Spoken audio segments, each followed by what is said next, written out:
Hello everybody, and welcome to the third talk in this series on Project VRANC, which is an evangelism and discipleship project where the believers don't have to evangelize.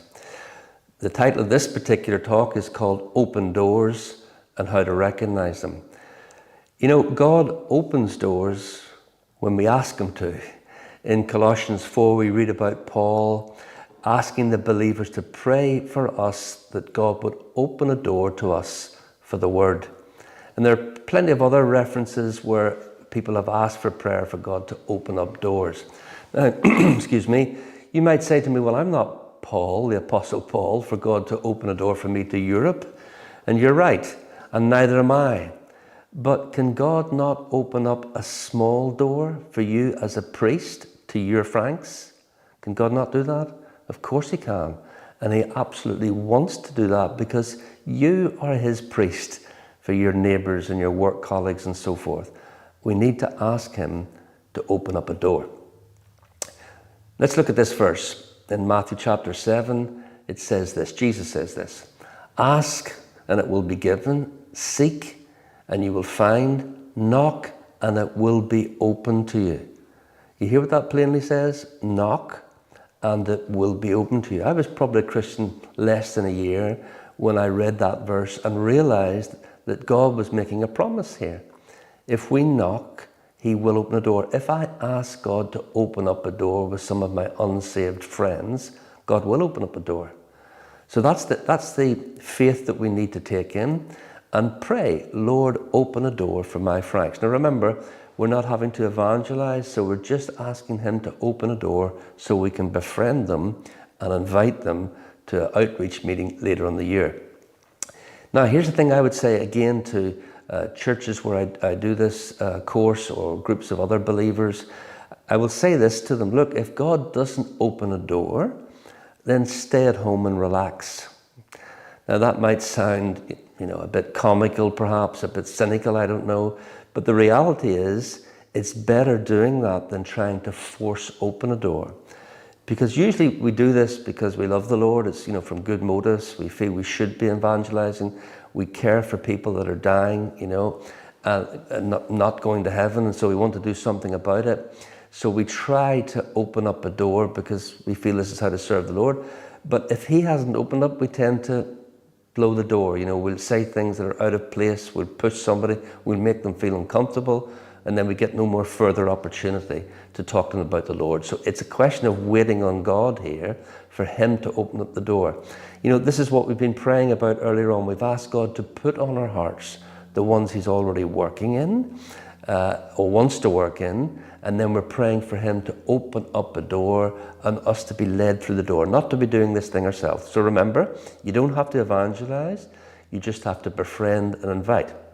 Now, if God opens a door with one of your Franks, then that's very encouraging. This is proof that God has opened up this door. God is leading you as His priest to minister in this door that He's opened up. It gives you confidence to go through the door and make the most of it. A bit like Gideon we saw earlier on, who considered himself to be the most ill-equipped believer in all of Israel. He was totally, in his mind, the weakest in his tribe, and his tribe was the weakest in Israel. So he felt he was totally ill-equipped for this, and yet God led him to do this wonderful work. So likewise with you, trusting God to open up the door, you can then have the confidence to go through it and not try to make it happen yourself.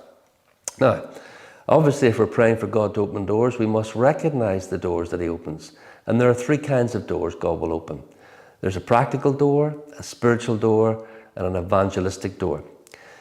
I'm always encouraging the believers, if God opens up a practical door and you're starting to develop a friendship, begin to start to pray that God will open up a spiritual door. If He's opened up a spiritual door, pray that He opens up an evangelistic door, at least when it comes to the time of the mission. Let me explain what each of these doors are so we understand. So a practical door, sure, it's probably fairly obvious, but these will be things where your Frank has a practical need. So for instance, if somebody needs a lift to the hospital, perhaps their car is broken, and it's one of your Franks, you see that, you go and offer the help. Don't wait for them to come and ask you, but go and offer the help. Or perhaps somebody needing babysitting, or somebody helping with some material needs. There are so many practicals, but by far the most number of doors that will be open to you are practical doors. And listen, we're only making this commitment to go through these practical doors for our Franks. It doesn't mean we have to go and help absolutely everybody we see. It'd be wonderful if you do, but we don't want to burden ourselves here with things we can't cope with. But if God opens a practical door for our Franks, then we must go through it, because this is what we're praying for.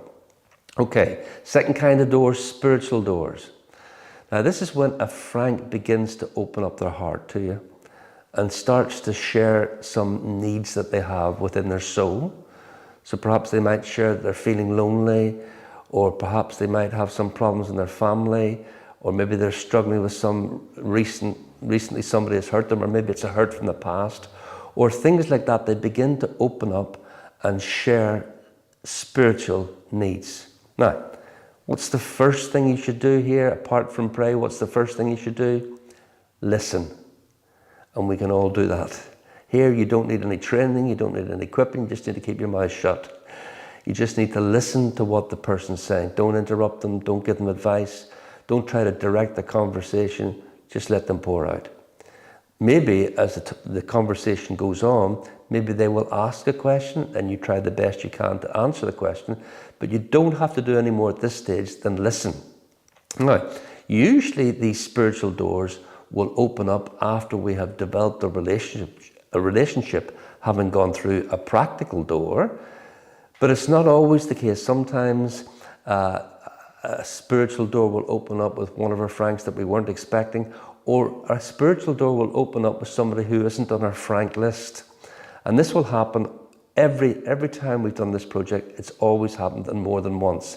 And it really is because there are so many believers gathered together and praying in a focused way for Franks to be opened up and brought to the Lord, and the Lord just opens up other doors as well.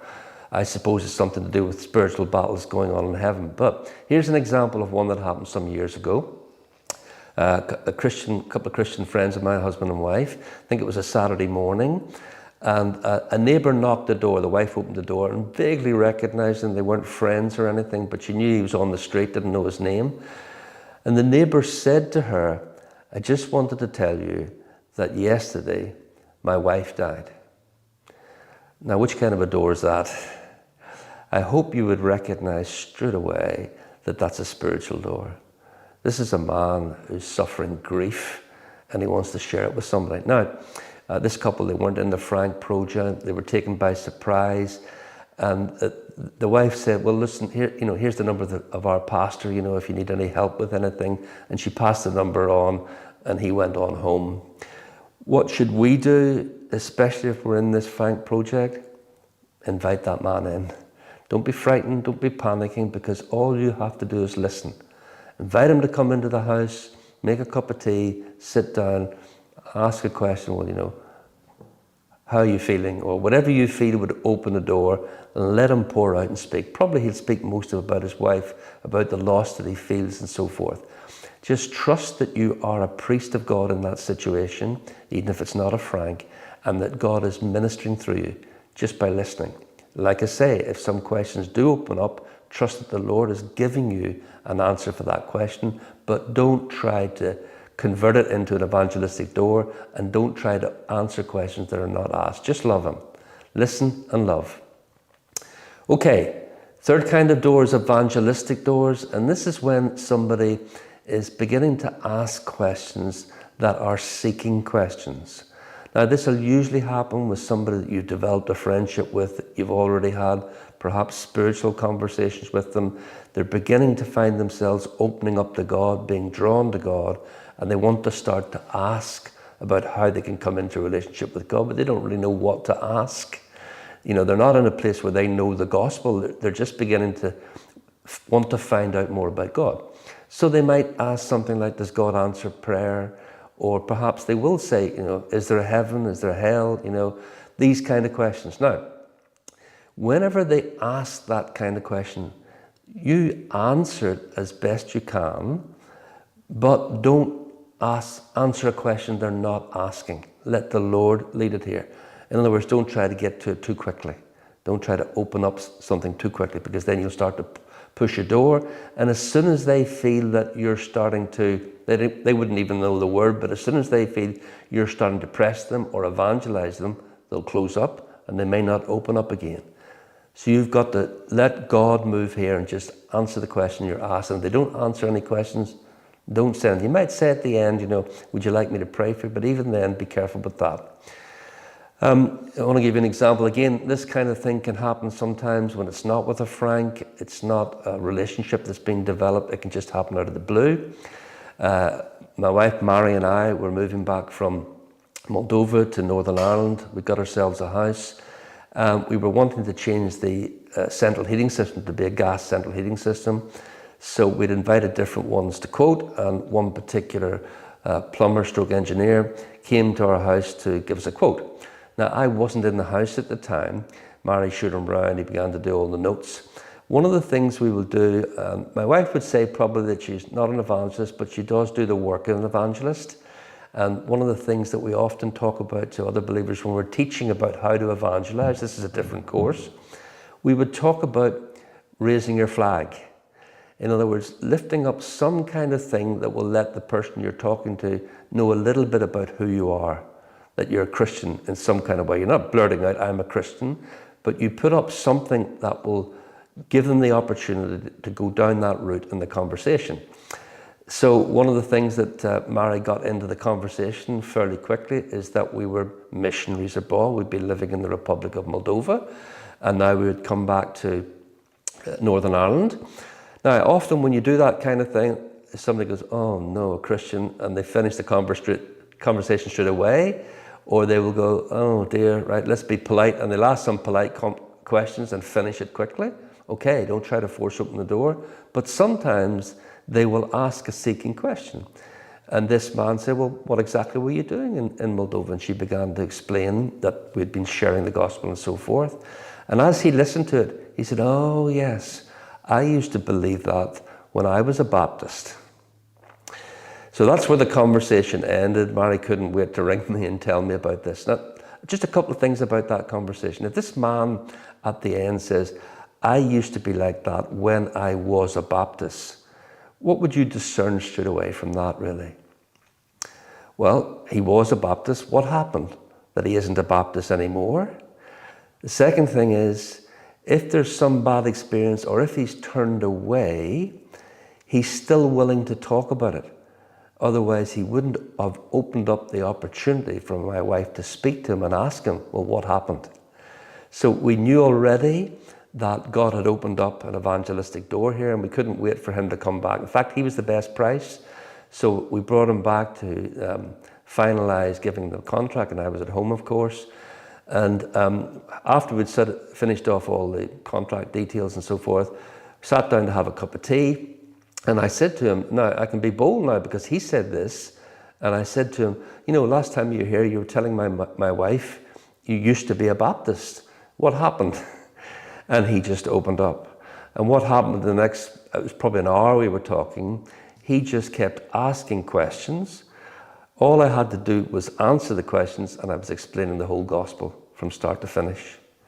Now, at the end of it, I said to him, you understand these pretty well. Would you like to give your life to Christ? And he said, you sound just like my daughter. And my heart rejoiced because he had a daughter who was a believer who was already working with him. So in a sense, I didn't need to push or press anymore. And we stayed in contact, a few times I've talked to him when we've been doing the plumbing job.